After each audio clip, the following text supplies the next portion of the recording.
우리 옆에 앞에 뒤에 인사하십시다. 참 잘 오셨습니다. 오늘 최고원에 받읍시다. 네. 애굽에 노예되었던 이스라엘이 노예에서 해방되고 구원받은 날이 유월절 날이잖아요. 그 유월절 날 유월절 어린 양을 대신 죽게 하고 그 피를 문설주와 임방에 발랐습니다. 그렇죠? 피 증거 있는 그 가정만 하나님의 죽음의 천사가 6월 넘어갔단 말이에요. 그날 그들이 애굽에서 해방되어서 나왔습니다. 6월절 어린 양은 누구를 예표한다고요? 우리 영원한 대속의 제물 대신 예수 그리스도를 예표합니다. 우리 대신 모든 죄값을 지불하신, 우리 대신 피 흘려 죽으신 예수 그리스도를 예표합니다. 이제 출애굽한 이후에 그들에게 하나님은 인구를 조사하라. 몇 명이 나왔는가? 그다음 인구 조사하는 법은 만 20세 이상 된 남자만 넣었거든요. 전체 인구의 대표로. 그래서 그들이 인구 조사할 때에 당연히 그들은요 하나님 앞에 생명의 속전을 드려야 돼요. 생명의 속전을. 그들이 죄 노예된 자리에서 해방돼 나왔잖아요. 세상과 죄의 노예된 자리에서, 바로의 노예된 자리에서 어린 양 피값을 지불하고 나왔단 말이에요. 그래서 그들이 하나님 앞에 이제 인구 조사할 때에 당연히 하나님께 생명의 속전을 드려야 돼요. 오늘 제목이 뭐라고요? 생명의 속전. 첫 대지로 생명의 속전을 하나님께 드리라고 합니다. 오늘 출애굽기 30장 1절부터 12절부터 한번 봅시다. 12절로 14절 제가 읽어보겠습니다. 내가 이스라엘 자손의 수요를 조사할 때에 조사받은 각 사람은 그들을 계수할 때에 자기의 생명의 속전을 여호와께 드릴지니 이는 그것을 계수할 때에 그들 중에 질병이 없게 하려 함이라. 무릇 계수 중에 드는 자마다 성소의 세겔로 반 세겔을 낼지니 한 세겔은 20게라라. 그 반 세겔을 여호와께 드릴지며 14절 보니까 계수 중에 드는 모든 자 곧 20살 이상 된 자가 여호와께 드려라. 20살 이상 된 사람들 계수하잖아요. 계수할 때 반드시 뭘 드린다고? 하나님께 생명의 속전을. 몇 세겔요? 2분의 1 세겔을 드려라. 자, 공부합시다. 1세겔은 11.4g입니다. 1세겔이 11.4g. 2분의 1 세겔이니까 5.7g이죠. 아주 작은 양입니다. 그 은을 2분의 1 세겔을 생명의 속전을 전부 다 드려야 된다. 속전이 뭔가 하면 노예를 자유하게 할 때 내는 몸값입니다. 우리 영화 같은 거 많이 봤잖아요. 흑인 노예가 너무 고통을 당하고 악한 백인 주인한테 고난을 당하니까 옆에 가던 사람이 너무 안 돼가지고 저 노예를 내가 해방시켜줘야 되겠다. 그럼 반드시요 그 노예의 몸값을 지불해야 돼요. 지불하고 그 노예 문서를 찢어버리면 그 사람이 자유가 되는 겁니다. 그 노예된 사람을 자유시켜줄 때 그 사람의 몸값을 지불하는 그걸 속전이라고 해요. 이해하셨죠? 그 속전을 내라. 너희가 왜 애굽의 노예된 자리에 빠져나왔으니까, 양의 피부로 빠져나왔으니까, 하나님 백성이 되었으니까 그 백성들을 숫자를 헤아릴 때에 각 사람은 뭘 내라고요? 생명의 속전을 하나님께 다 내라. 오늘 30장 12절을 다시 한번 더 봅시다. 내가 이스라엘 자손의 수요를 조사할 때에 조사받은 각 사람은 그들을 계수할 때에 자기의 생명의 속전을 여호와께 드릴지니 반드시 드려야 돼요. 이는 그것을 계수할 때에 그들 중에 질병이 없게 하려 함이라. 전에 성경에 보니까 온역이 없게 하려 함이라. 온역은 여기 질병이라고 번역하니까 좀 단어가 좀 살벌하지 않는데 온역이라면요 흑사병 같이 굉장히 전염성이 빠르고 한 번 걸리면 다 죽잖아요. 그런 질병으로 죽지 않도록 생명의 속전을 내라. 로마서 3장 24절에 보니까 우리 모두는 죄인입니다. 하나님은 그렇죠? 우리 모두는 죄인이에요. 그 죄의 삭은 뭐라고요? 로마서 6장 23절에 죄의 삭은 사망. 우리는 죄값으로 반드시 죽어야 됩니다. 그 죄에 노예되었던 자들입니다. 그런 우리가 하나님의 백성 속에 계수가 들어가려면 반드시 누군가 대신 죄값을 지불해 줘야 돼요. 그렇잖아요? 이 죄값을 지불해야 됩니다. 이 죄값을 누가 지불했다고요? 우리 주님께서. 어디서요? 십자가에서. 디모데전서 2장 5절 6절 이렇게 말씀합니다. 하나님은 한 분이시요 또 하나님과 사람 사이에 중보자도 한 분이시니 곧 사람이신 그리스도 예수라. 그가 모든 사람을 위하여 자기를 대속물로 주셨으니 기약이 이르러 주신 증거니라. 대신 죄를 속하기 위해서 죽으신 분이란 말이에요. 왜요? 죄의 삭은 사망이잖아요. 우리 모두는 창세기 3장 저주에 원죄 3번 다 빠져 있잖아요. 반드시 죽어야 돼요. 그 죄값을 누가 지불했다고요? 우리 주님께서. 어디서요? 십자가에서. 우리 주님이 대속물로 자기를 내놓았습니다. 다시 말하면 예수 그리스도께서 우리 대신 속전을 내놓으신 겁니다. 마가복음 10장 45절에 이렇게 말씀하죠. 인자에 온 것은 섬김을 받으려 함이 아니라 도리어 섬기려 하고 자기 목숨을 많은 사람의 대속물로 주려 함이니라. 예수님 오신 목적입니다. 섬김을 받으려 함이 아니고 뭐 때문에 왔다고요? 자기를 대속물로 내놓기 위해서, 자기 목숨을 많은 사람의 대속물로 내놓기 위해서 목숨을 내놓았단 말이에요. 왜냐하면 죄의 삭은 사망이잖아요. 죄는 생명으로만 속할 수가 있어요. 우리가 죽는 그 자리에 주님이 대신 자기 생명을 내놓으신 겁니다. 대속물로 주려 합니다. 어디서 대속물로 내놓습니까? 십자가에서. 히브리서 9장 11절로 12절에 그리스도께서 장래 좋은 일의 대제사장으로 오사 손으로 짓지 아니한 곧 이 창조에 속하지 아니한 더 크고 온전한 장목으로 말미암아 염소와 송아지 피로 하지 아니하고 오직 자기 피로 영원한 속죄를 이루사 단번에 성소에 들어가셨느니라. 이게 십자가 사건입니다. 영원한 속죄를 완성하기 위해서 자기 자신을 대속죄물로 내놓으신 겁니다. 그래서 영원한 속죄를 완성했습니다. 어디서요? 십자가에서. 구약시대는 죄사함 받기 위해서 1년에 단 한 번 대제사장이 대속죄일 날 자기의 죄사함 받기 위해서는 송아지 피를 두르고 백성의 죄사함 받기 위해서는 염소의 피를 두르고 벌벌 떨면서 지성소 안으로 들어가잖아요. 기억나죠? 어디에 피를 붓는다고요? 언약궤 뚜껑이 뭐라고요? 속죄소. 크게 피를 뿌리고 전 백성과 자기 죄 사함을 받습니다. 그것은 불완전한 겁니다. 또 드리고 또 드려야 돼요. 언제까지요? 예수님 오시는 그때까지. 완전 모든 걸 기억할 그때까지. 이제 실체의 신 주님이 오셨습니다. 영원한 대제사장으로 오셨습니다. 이제는 구약시대에 계속드린 염소와 송아지 피로 아니하시고 자기의 피로 영원한 속죄를 이루기 위해서 단번에 성소에 들어가십니다. 십자가 하신 겁니다. 영원한 대속물이 되어서 우리의 모든 죄값을 지불했습니다. 그게 십자가 사건입니다.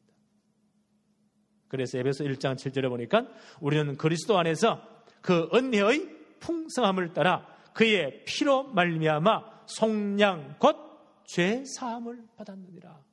그렇죠? 무엇으로 말미암아? 예수 그리스도의 피로 말미암아 속량 곧 죄 사함을 받았느니라. 모든 죄값이 다 지불되어 버렸습니다. 우리 거기서 해방되어 버렸습니다. 그래서 구약시대 성도들은요, 이 속전, 생명의 속전을 드리면서, 그렇죠? 유월절을 기억하겠죠? 그러면서 유월절의 주인공이신 어린 양의 주인공이 누구를요? 그리스도를 바라보는 겁니다.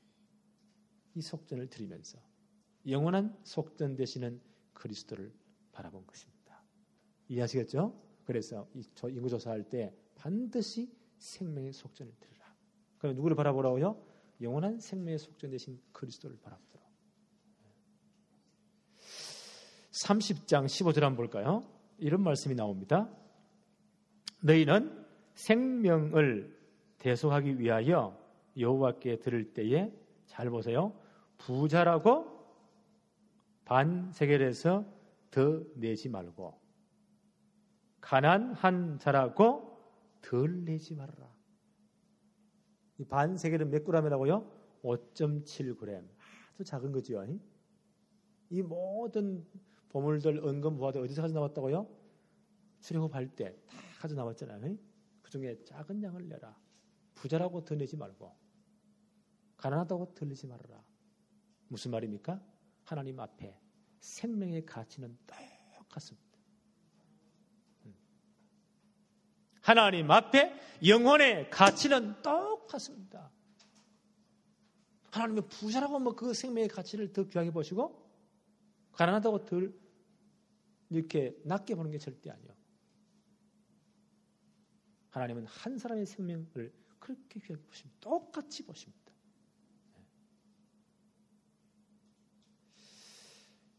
그런데 이 속전을 드린 은을 가지고 뭘 사용하라고요? 성막을 짓는 데 사용하라고 했습니다. 오늘 30장 16절 한번 보세요. 너는 이스라엘 자손에게서 속전을 취하여 회막 봉사에 서라. 회막을 짓는 데 서라 말이에요. 성막을 짓는 데 서라. 이것이 여호와 앞에서 이스라엘 자손의 기념이 되어서 너희 생명을 대속하리라. 요 은 가지고 뭐 했다고요? 성막을 짓는 데 사용해라. 자, 이제 그림 한번 봅시다. 다시 복습합니다. 성막 전체, 요 평면도 요 자세히 기억합시다. 여기 동쪽이죠. 서쪽, 북쪽, 남쪽. 여기 문입니다. 요 전체가 몇 큐빅이에요? 50큐빅. 문이 20큐빅이니까 엄청 크지요. 구원의 문이 이렇게 열려 있습니다. 들어오자마자 번제단 공부했고요. 다음 주에 물두멍 공부할 겁니다. 요게 성막이죠. 50큐빅, 30큐빅, 10큐빅. 요게 뭐요? 성소, 지성소. 법궤사가 요쯤 있습니다. 분양단은 바로 요 앞에 있고. 요게 뭐 성막 울타리죠. 울타리. 노수로 기둥을 쭉 세웠습니다. 100큐빗이 약 50m 정도 되죠. 여기 50큐빗이니까 25m 정도 됩니다. 울타리 전체 그림입니다. 그 다음 한번 볼까요? 여기 성막에 대한 그림입니다. 사중으로 덮개가 되어 있죠. 이걸 다 벗겨봅시다. 그 다음 그림 이런 모습입니다. 이게 뭡니까? 성막의 골격을 이룬 프레임 널판입니다. 이게 쪼로로 20개요. 이게 뭐요? 8개. 이게 20개. 지금 조각목으로 해서 황금으로 다 금으로 입혔잖아요. 요 한 개 밑에 은 받침이 2개씩 이렇게 받치고 있습니다. 요 그림 혹시 다음 그림 봅시다. 요게 요게 10큐빗이 5m니까 꽤 높죠. 요 넓이 요게 1.1과 2분의 1 큐빗 좀 됩니다. 자, 그러면 요게 은받침입니다. 은받침. 요 하나가 1달란트니까 1달란트는 몇 킬로라고요? 34.27kg. 1달란트가. 다 기억하시네요. 그게 요 기둥 하나 밑에 전체 성막 골격을 이루는 프레임, 요 널판이거든요. 그 기둥 하나 밑에 은받침이 2개씩 들어가요. 은받침이. 이 은받침 하나가 1달란트. 한 달란트는 34.27kg. 요 전체 요 은받침을 뭘로 만들었다고요? 인구 조사할 때 생명의 속전을 내라고 했잖아요. 은 반세겔. 한 세겔이 11.4g이니까 반세겔을 긋으면 5.7g. 한국 사람이 수학을 이렇게 잘합니다. 미국의 설교 보면 막 헷갈리게 한참 이 사람들이 멍해요. 그래서 이제 그 출애굽기 38장 26절에 보니까 인구 조사할 때에 그때 20세 이상 된 남자의 숫자가 몇 명이나 하면 60만 3,550명이었습니다. 인구 조사할 때.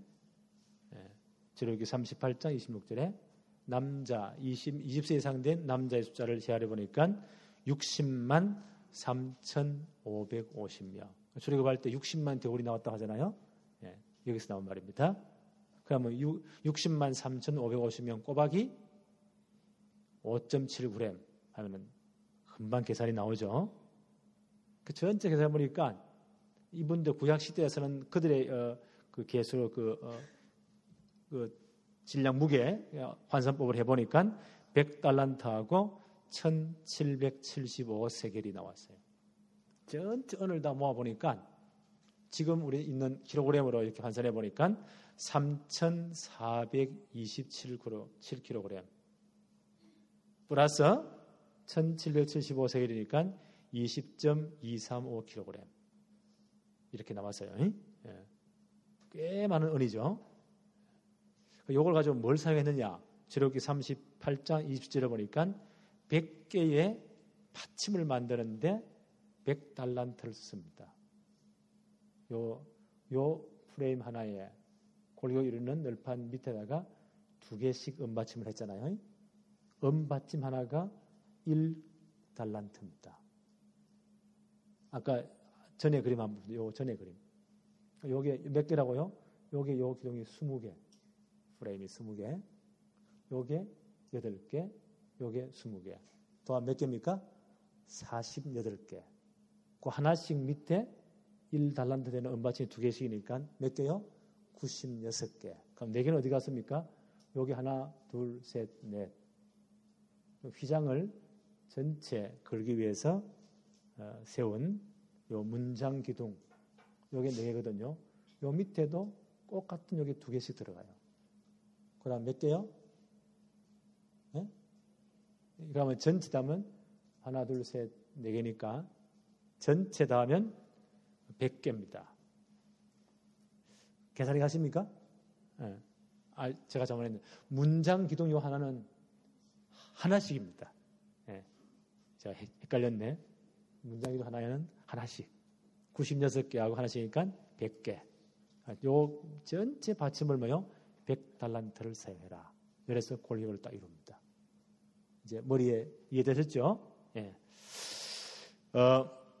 그래서 예수 그리스도의 사역과 복음의 가장 기본은 십자가의 속죄함입니다.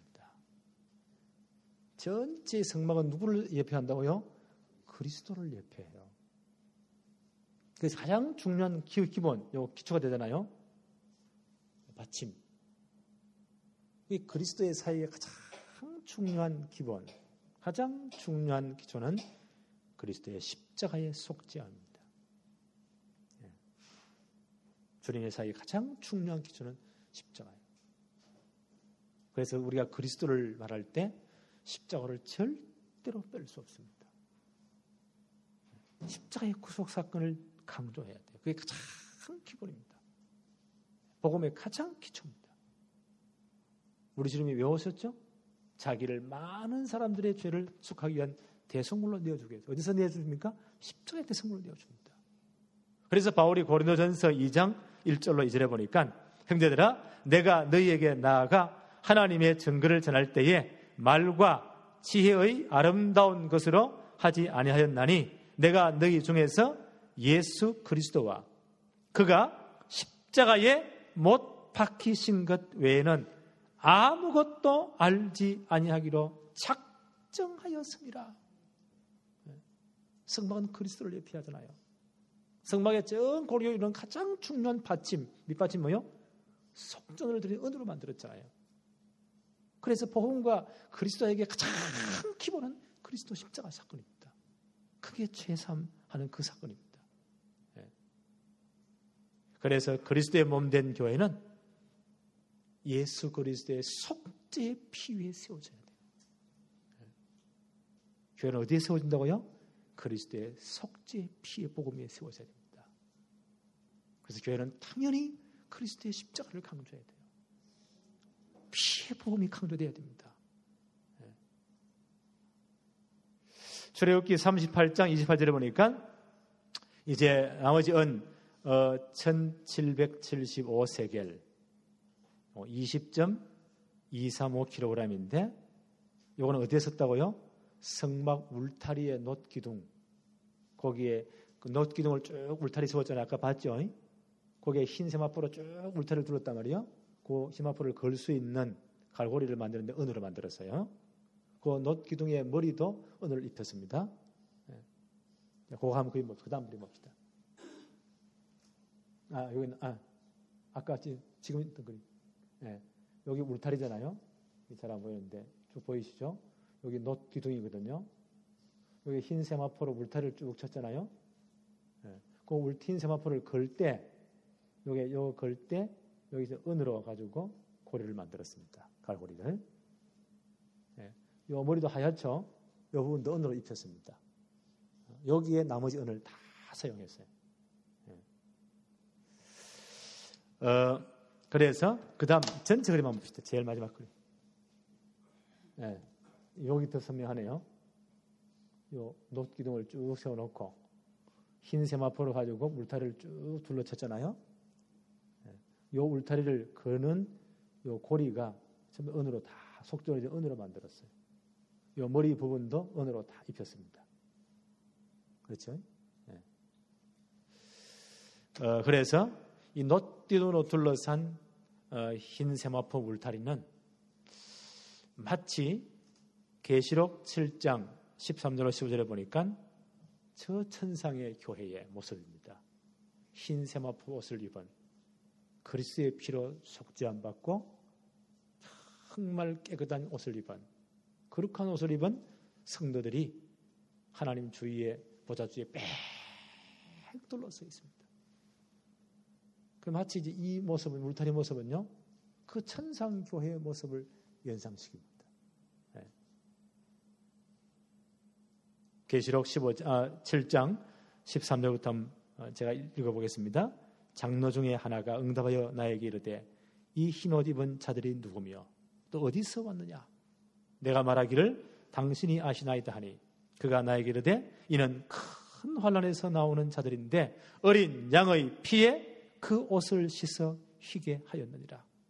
그러므로 그들이 하나님 보좌 앞에 있고 또 그의 성전에서 밤낮 하나님을 섬기며 보좌에 앉으신 이가 그들을 위해 장막을 치시니라. 천상교회의 모습입니다. 그리스도의 피로 속죄함 받은 어렵게 된 사람들이 흰 옷을 입고 하나님 보좌 주위에 둘러서 있는 모습입니다. 그래서 밤낮 하나님을 찬양하잖아요. 그래서 놋기둥에 둘러싼 흰 세마포는요 바로 그런 모습을 연상시킵니다. 그 세마포를 울타리를 거는 고리가 뭐라고요? 속죄자들의 은으로 다 만들었어요. 그렇죠? 그 놋기둥의 머리 부분도 참 은으로 다 입혔습니다. 그래서 이 교회는 예수 그리스도의 속죄 은혜를 입은 성도들의 모임입니다. 그걸 교회라고 해요. 요거는 건물은 예배당. 이거는 우리가 있어야 할 수도 있고 안 그래요? 또 다른 사람이 다른 곳에 사용할 수도 있어요. 교회가 뭐라고요? 예수 그리스도의 피로 죄 사함 받은 성도들의 모임이 교회입니다. 요 모임이 교회예요. 세상에 많은 모임들 있잖아요. 뭐 개모임도 있고 뭐 종친의 동창회 모임 그런 모임이 아니고 교회는 그리스도의 십자가의 피로 죄 사함 받은 하나님의 백성들의 모임. 이게 교회입니다. 그래서 교회는 십자가의 속죄의 피 위에 세워져야 돼요. 바울이 이런 말을 합니다. 이제 3차 전대회를 마치고 예루살렘 갔다가 로마로 갈 것을 결심하면서 가는 길에 밀레도에서 에베소의 장로를 부릅니다. 마지막 이제 이런 부탁을 해요. 사도행전 20장 28절에 여러분은 자기를 위하여 또 온 양떼를 위하여 삼가라. 성령이 그들 가운데 여러분을 감독자로 삼고, 에베소에 귀한 장로님들이죠. 감독자로 삼고 하나님이 자기 피로 사신 교회를 보살피게 하셨느니라. 그 교회 일꾼들을 보고, 그 당시 장로님들은 오늘날 목사 혹은 장로를 다 포함하거든요. 불러서 마지막 이런 부탁을 합니다. 너희들을 그리스도의 교회에 귀한 감독자로 삼았지 않냐. 하나님이 자기 피로 사신 교회를 너희들로 보살피게 했다. 양떼들을 잘 보살피라. 교회는 그리스도의 피로 샀습니다. 교회는 십자가의 속죄의 피 위에 세워졌습니다. 그래서 이 교회는요, 십자가의 피의 복음이 분명해야 돼요. 십자가의 피의 복음을 강조해야 돼요. 그게 교회 본연의 모습입니다. 그래서 생명의 속전을 내라. 그 생명의 속전의 은을 가지고 성막의 가장 기초인 은받침을 만들어라. 물타리에 세마포를 거는 고리를 다 그걸로 만들어라. 교회는 그리스도의 십자가의 피의 공로로 죄사함 받은 어렵게 된 성도들의 모임입니다. 그 교회의 가장 중요한 기초는 십자가의 속죄 위에 세워진 겁니다. 그렇죠? 그래서 교회는 당연히 십자가의 피의 복음이 분명해야 돼요. 십자가의 피의 복음을 강조해야 돼요. 이 은혜를 깨달은, 속죄의 은혜를 깨달은 사도 바울은 이런 말을 합니다. 사도행전 20장 22절로 24절에 보라, 이제 나는 성령에 매여 예루살렘으로 가는데 거기서 무슨 일을 당하는지 알지 못하노라. 오직 성령이 각성해서 내게 증언하여 결박과 환난이 나를 기다린다 하시나 내가 달려갈 길과 주 예수께 받은 사명 곧 하나님의 은혜의 복음을 전하는 일을 마치려 하면은 나의 생명조차 조금도 귀한 것으로 여기지 아니한다. 바울이 에베소의 장로들을 불러오지 마지막 부탁하는 겁니다. 작별인사를 하는 겁니다. 예루살렘 갔다가 거기서 선교 보고하고 파송 받아서 로마로 가기를 원하거든요. 그런데 성령이 내게 늘 말씀하시기를 예루살렘에서 무슨 일을 당하는지 알지 못한다. 혹시 그에 체포되어 죽을 수도 있다. 그러나 나는 이 생명의 복음 전하는 일을 마치려 하면은, 이 십자가의 피의 복음 전하는 일을 마치려 하면은 내 생명을 조금 더 귀한 것으로 여기지 아니한다. 피의 복음, 생명의 복음을 깨달은 자의 고백입니다. 오늘 우리의 이 축복이 있기를 바랍니다. 그래서 바울은 이런 말을 해요. 고린도전서 2장 1절로 2절에 형제들아, 내가 너희에게 나아가 하나님의 증거를 전할 때에 말과 지혜의 아름다운 것으로 아니했다. 고린도 교회에서 복음을 전할 때 뭘 전했다고요? 내가 너희 중에서 예수 그리스도와 그의 십자가에 못 박히신 것 외에는 아무것도 알지 아니하기로 나는 작정했다. 고린도에서 복음을 전할 때 바울은요, 바울만 그만큼 똑똑한, 그 당시에 모든 사람을 다 엎쳐도 바울 한 사람을 못 이깁니다. 그의 학문이나 그 모든 배경을요. 대단한 분이었어요. 근데 나는 이 복음을 말할 때 말과 지혜의 아름다워서 아니했다. 나는 너희 가운데서 그리스도와 십자가 외에는 말하지 않기로 결심했다. 피의 복음을 제대로 깨달은 사람입니다. 그래서 교회는 당연히요, 이 피의 복음을 강조해야 돼요. 십자가를 강조해야 됩니다. 교회의 모든 기초는 십자가의 피의 복음이 세워집니다.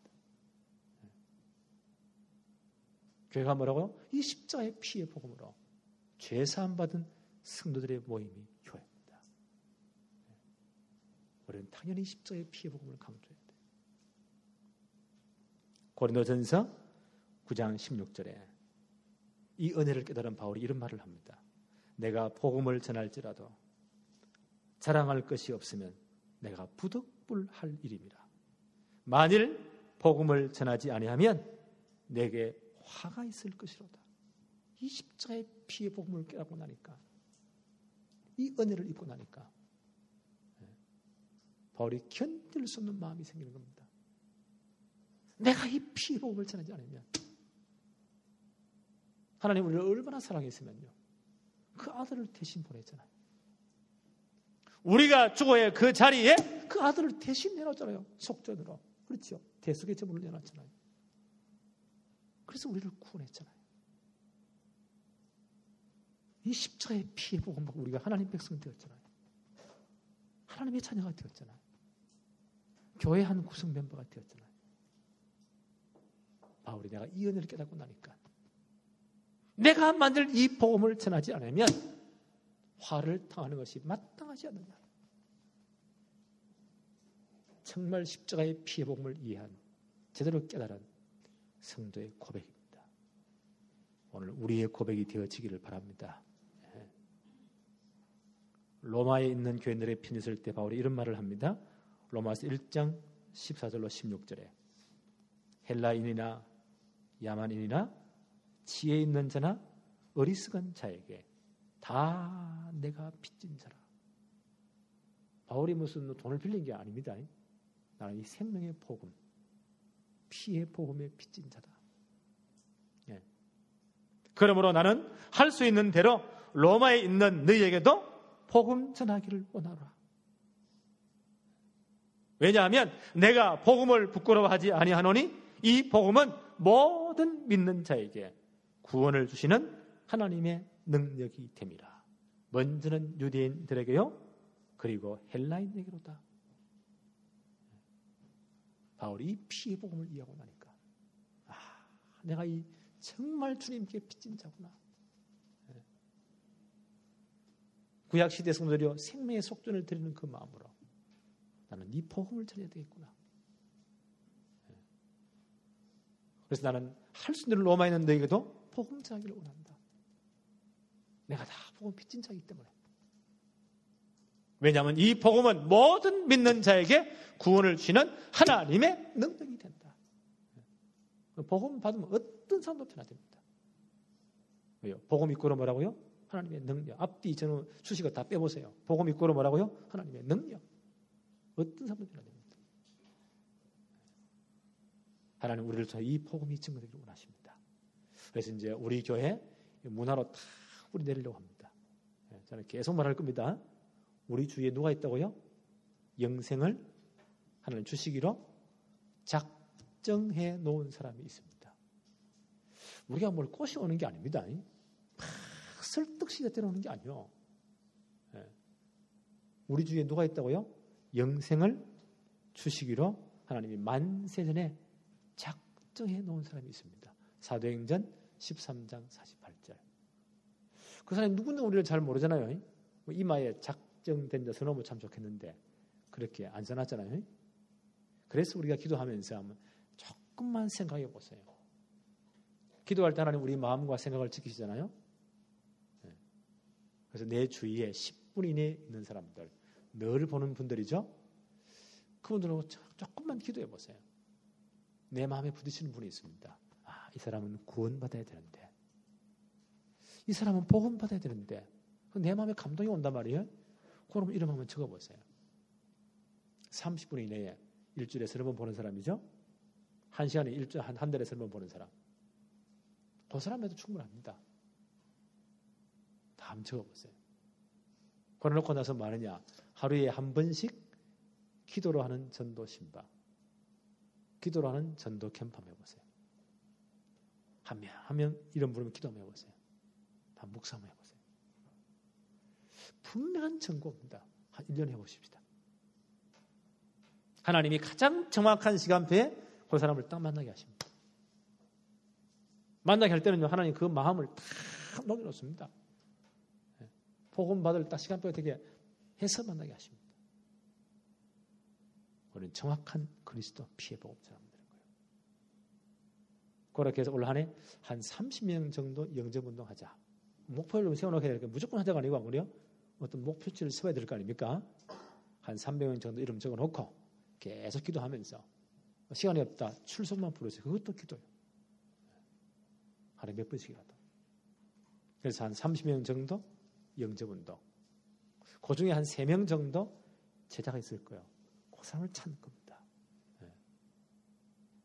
이런 축복이 누려지기를 바랍니다. 진짜 우리 피해 복음 받았다면, 우리가 복음을 정말 깨달았다면 이건 당연한 것입니다. 오늘 이 축복이 우리 교회 총련 문화로 뿌리 내려지기를 바랍니다. 기도합시다. 하나님 감사합니다.